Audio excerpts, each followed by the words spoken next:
Good evening, Jimmy here in Chicago. Hope everybody's enjoying their weekend. I got a 2-for-1 tonight. I'm going to tell you two short stories in one podcast. But before we get into it, I'm working on some new content that you guys are going to love. But I got to set the record straight on a few things. Just recently, a YouTuber, a podcaster, said that this man here, Mr. De Laurentiis, is the overall boss of the Chicago outfit. Complete nonsense. This man is in his late 80s. His outfit days are long gone. Don't believe everything you hear on YouTube. Same thing. He says that Mike Sarno, who has some serious health issues, is boss of the Chicago mob. He's running the Chicago mob from his hospital bed. Complete nonsense. Now, coming up, I'm going to do a story on the infamous Purelator heist. Till this day, it's unsolved. I think there's only like one guy. This was an inside job. One guy got caught, took a pinch, and they stole $4 million. So we're going to do a story on the Purelator heist. If you guys like my Chicago mob trial stories, hit the like button, subscribe, share with your friends. I'm also going to do a story on Victor Spilatro, one of the tougher Spilatro brothers. One of my good friends was his driver. He was one of the prime suspects in the disappearance of the candy lady, Helen Brock. She disappeared in the early 1970s. I went to the bench trial. I went to the trial of Richard Bailey, a con man who got convicted for conspiracy. And he's the prime suspect. He was the one that disposed of her body. He was never charged. He was never convicted.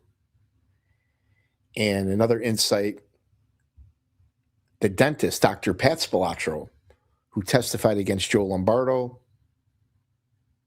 he was kind of upset. He was upset at his brother, Victor Spilatro, because Victor didn't take any vengeance when Tony and Michael were killed.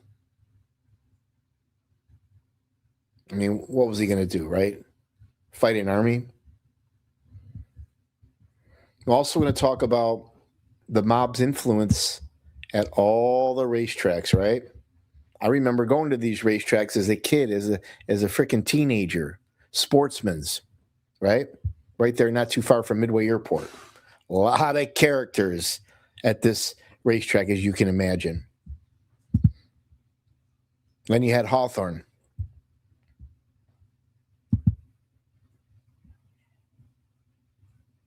Balmoral. And then my favorite, one of the classier ones, you had Arlington Heights. Sadly, they leveled this place, and I think this is going to be the new home of the Chicago Bears. But I'm hoping they keep the Bears on the lakefront where they belong. But a lot of Chicago outfit wise guys, family, friends, relatives, a lot of them worked at the track, right? No surprise. A lot of the guys hung out at the track, guys like Harry Elman, Butch Petroselli, a lot of the Taylor Street guys love to hang out at the racetrack. Well, there's this one guy, Delgetti, and he was actually a bookmaker, a big BM at the racetrack. So one of the bosses obviously loaned him some money, juice, right? And he started making a lot of money, borrowing money to write. Deadbeat gamblers, deadbeats at the track, right? But he made the crucial mistake. He got into the powder business. He was using the juice loan money.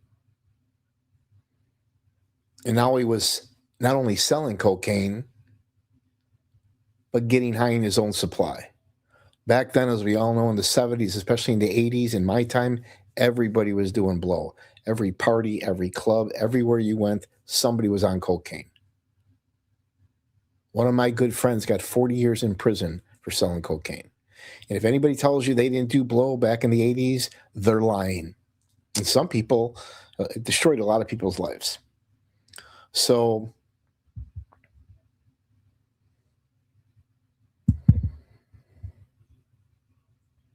this guy's heavily involved in cocaine.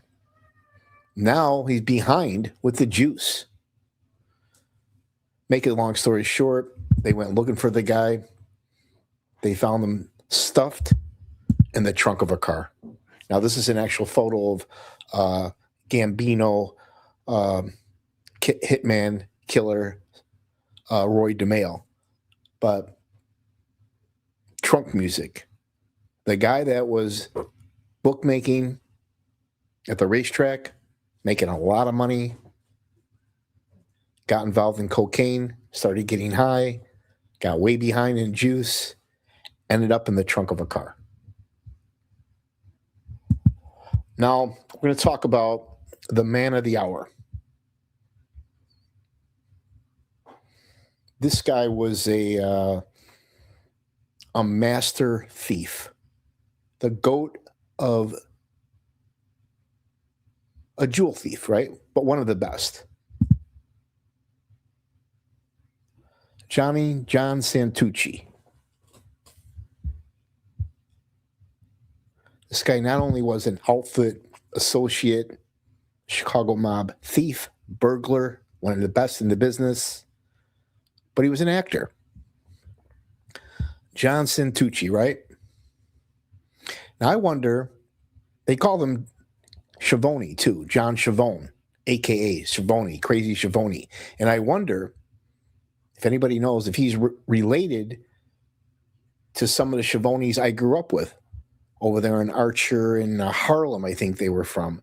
John Schavone and his crazy brother, Jerry Schavone. I remember the Schavone I knew, he had a wine color maroon Corvette. On the plate, it said Hitman. He had Hitman tattooed on his arm. Not sure if they're related, but if anybody remembers John Schavone or his brother Jerry Schavone, put into the comments. But John Santucci, a.k.a. Schavone, this guy pulled off 1 million scores. And a lot of them were high-end scores. One of the best in the business, right? He was also an actor, though, right? How many people remember him? He played in movies like The Golden Triangle. He was in The Thief.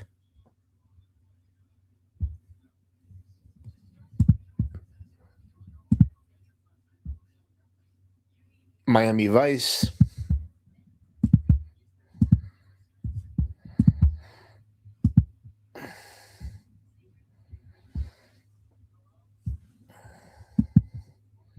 Now I'm going to play a clip. I'm going to share my screen here. Bear with me, guys.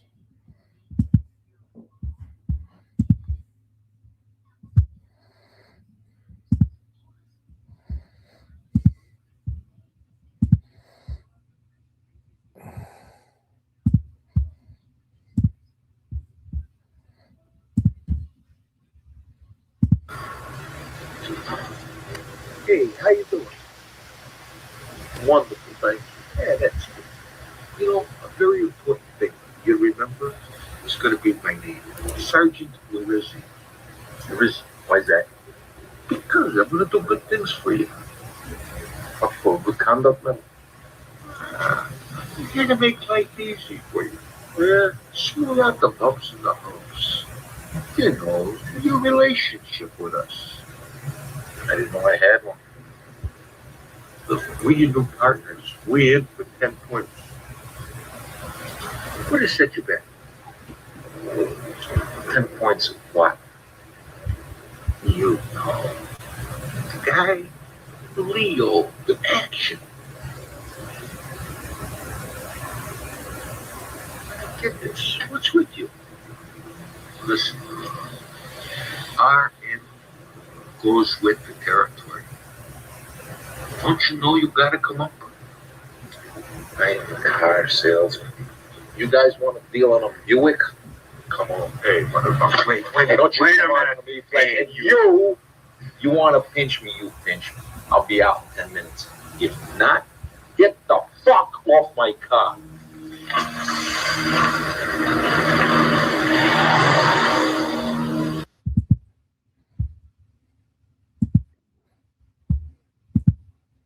You gotta love it, right? That's one of my favorite movies. If you haven't seen it, definitely check it out. The Thief with James Caan, written and produced by this guy here, the legendary Michael Mann. We'll talk about him in a second. And this movie is based on the Chicago outfit. Some of the best burglars, thieves in the country. And the men that they had to kick up to.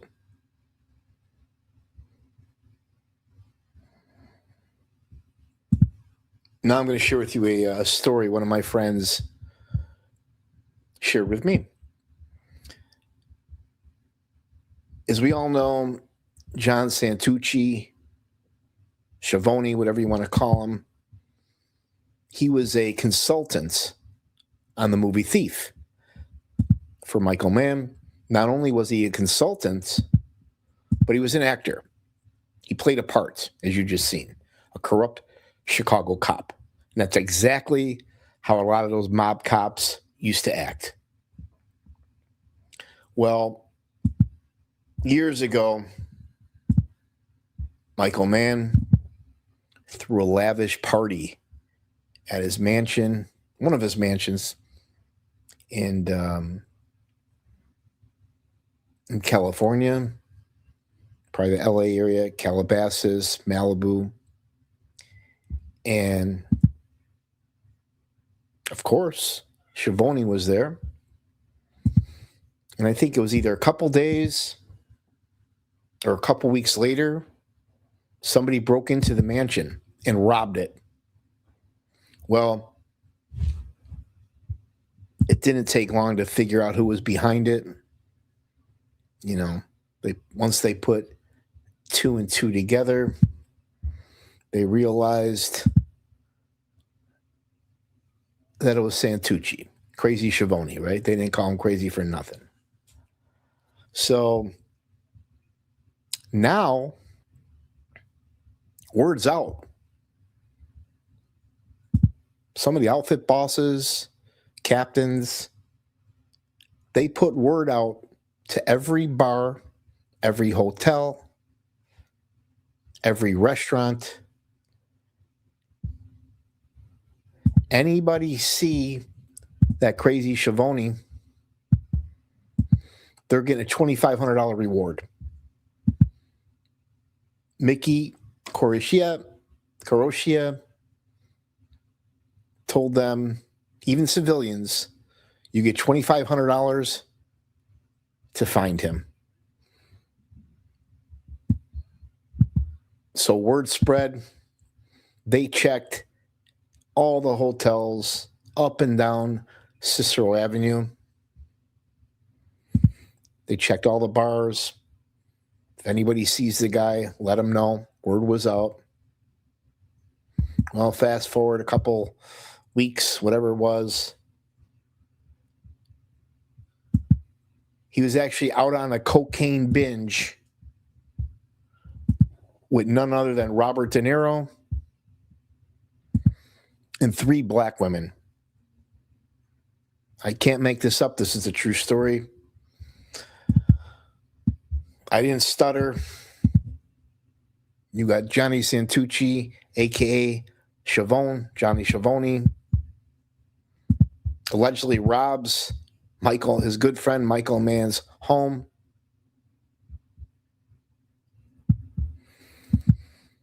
Hooks up with Robert De Niro, and they go on a little cocaine binge with 3 black women. Well, they finally found him at a hotel on South Cicero Avenue, somewhere on the south side. And Michael Mann, he didn't want him killed. He didn't want him hurt too badly because he needed him for other projects, other movies he was working on.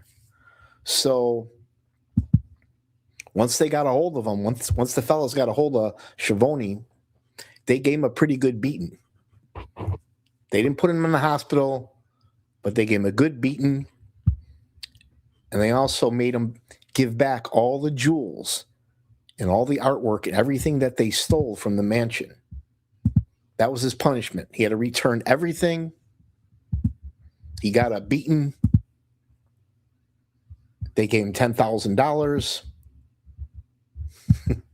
And then poor Robert De Niro, right, who liked to hang out with wise guys, they gave him a couple Valiums, took him back to his hotel room, and told him to get the hell out of town. He was on the very next flight the next morning going back to New York City.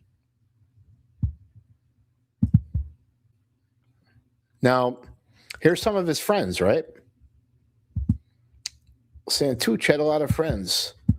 Notorious Chief of Police Bill Hanhart. He ran a multi-million-dollar burglary crew.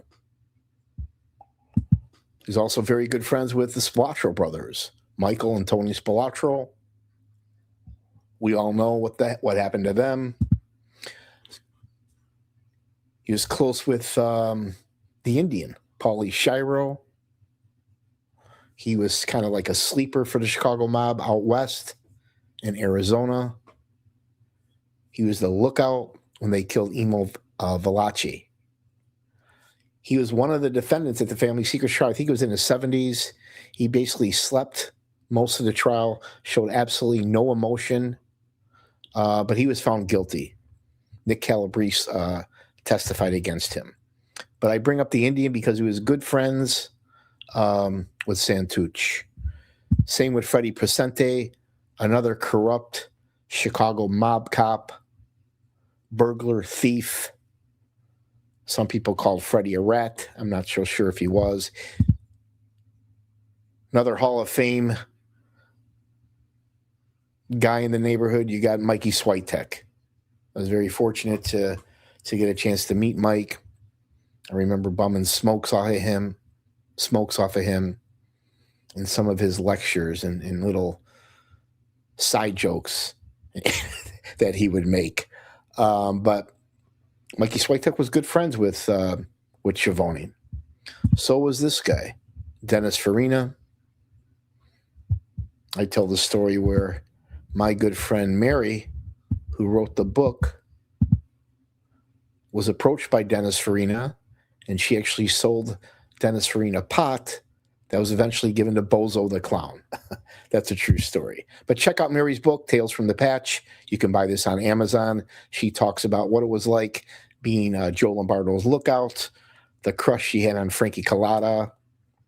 Check it out. Tales from the Patch, Lovers, Liars, and Clowns. Now we'll do a quick story on Giancana, right? Momo. I'm going to totally switch gears on you. Well, he had, I think it was 6 sisters. And every one of his 6 sisters was married, and their husbands were big-time projectionists in the union. And one of them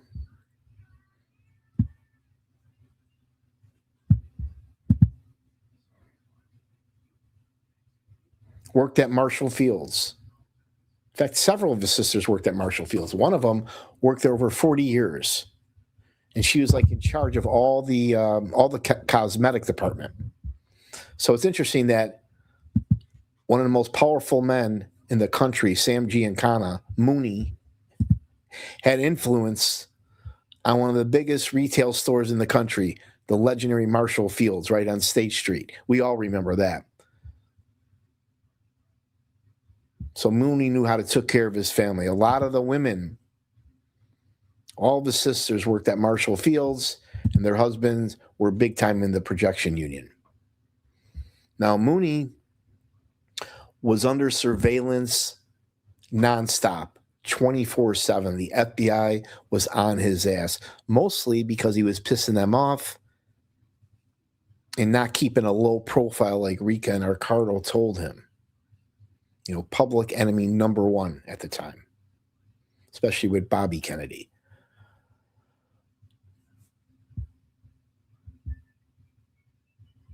But Giancana, because he was under surveillance, he had so many work cars where he was constantly switching cars and changing locations, just like in the movie Casino, where Joe Pesci, a.k.a. Tony Spilotro, was with his guy, and they're switching cars, you know, taking different ways, trying to avoid some of the surveillance. And one of his top lieutenants, I did a story on this guy in the Grand Avenue neighborhood, James Cowboy Mira. Now, they didn't call this guy Cowboy for nothing, right? And him and my friend Scalise, Jerry Scalise, they were in charge of all Giancana's work cars, you know, to hide Giancana from the FBI surveillance as best as they can. So that's what an important task Giancana gave Miro and Scalise. They took care of all the cars and surveillance. Now I'm going to play another clip from Mr. Santucci. Tell me what you guys think. This is a good one.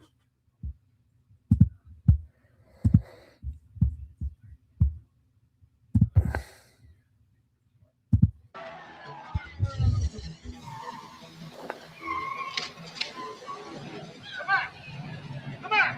Give me an excuse! Come on!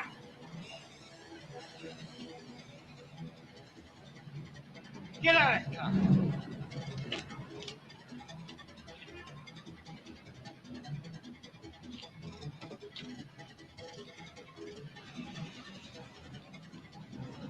Your bitch, Jagger! For what? Driving around a tail light!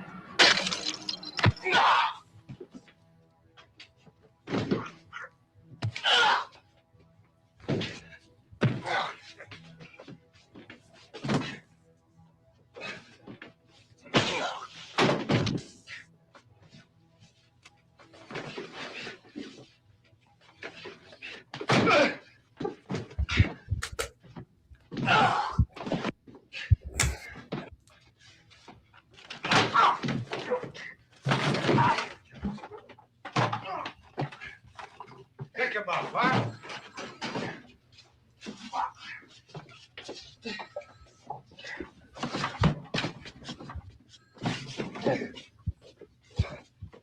Hey, car salesman. You Ritzy. You remember my name now? How can I not? Since the police department does not hire too many Puerto Ricans. Hey, asshole, I'm Italian. I'm pleased to meet you, ugly wop son of a bitch. You mother... You're a stand-up guy. You're a real stand-up guy. You got a mouth. You can take a trimming. You could make things easy for everybody. But no, you got to be a goof. You're real good. No violence, strictly professional. I'd probably like you. Like to go to the track, ball games, stuff like that, you know? Frank, there's ways of doing things that round off the corners, make life easy for everybody. What's wrong with that? There's plenty to go around. We know what you take down. We know you got something major coming down soon. But no, you gotta come on like a stiff prick.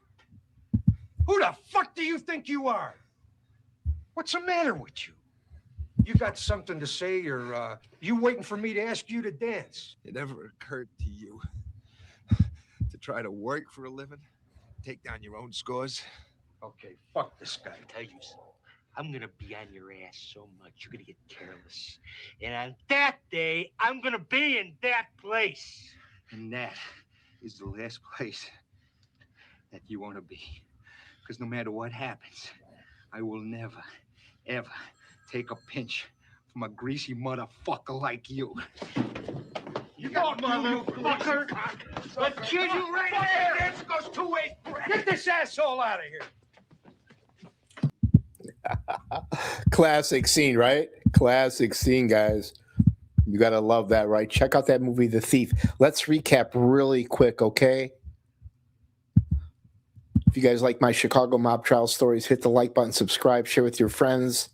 Anybody looking for a job, check out Career Empower, one of the best headhunters in the country. These guys will help you land a perfect job or a career change.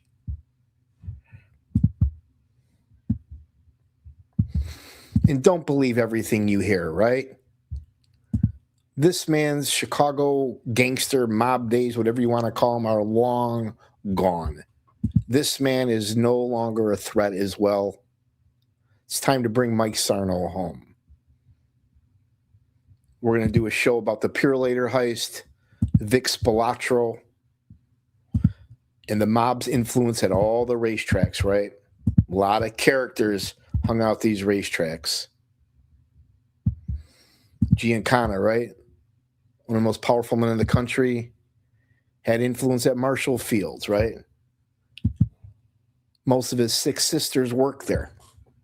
And all their husbands were in the projection union. All the perks. His top lieutenant, Cowboy, I did a show with this guy. Him and my guy Scalise were in control of their surveillance, the work cars, keeping the boss undercover, away from the FBI.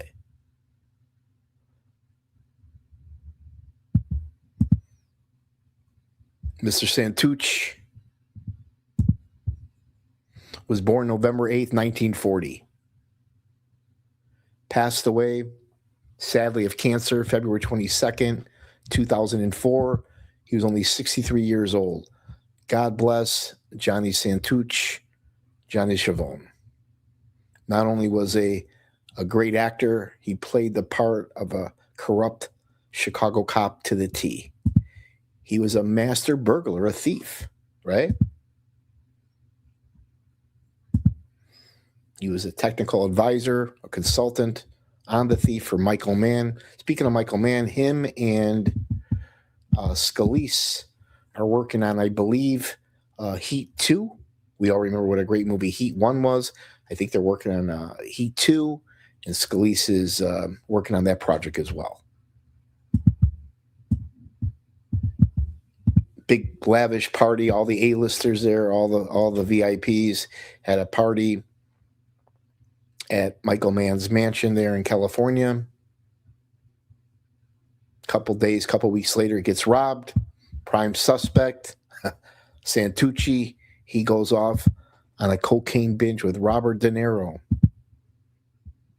Alcohol, cocaine-fused binge with 3 black chicks.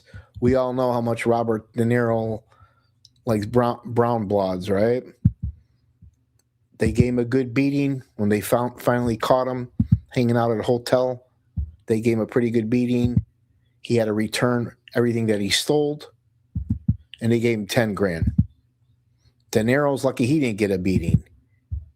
He was taken back to his hotel room. They gave him some Valium, and told him to get the hell out of town. This isn't New York. So he flew out the very next day. Good friends, close friends of Santucci, right? Bill Hanhart, one of the most powerful cops in the country, running one of the most corrupt police departments in the country. Good friends with the Spilatro brothers. I will never forget hearing Nick Calabrese go into great detail how the Spilatro brothers were brutally beaten and stomped to death. Paulie Shiro, he did some time at the Family Secrets trial and came home. Fred Picente, Chicago mobbed up cop, Mikey Switek. It's because of Mikey Switek that I don't smoke cigarettes anymore. God bless the Switek family. Good friends with Dennis Farina. Dennis Farina was another mob wannabe, a Chicago cop who wanted to be an actor. But I don't think he was involved in too many scores. But that's it. Stay tuned. If you guys like my Chicago mob trial stories, hit the like button. Thanks for supporting my channel. Stay tuned. If you guys have any ideas for any upcoming shows, if you ever want to go live, hit me up. Everybody have a good week. And for you haters out there, keep your smart-ass comments to yourself. Scrape up some change. Buy the old lady a pack of Newports. And take her bowling, will you? Ciao.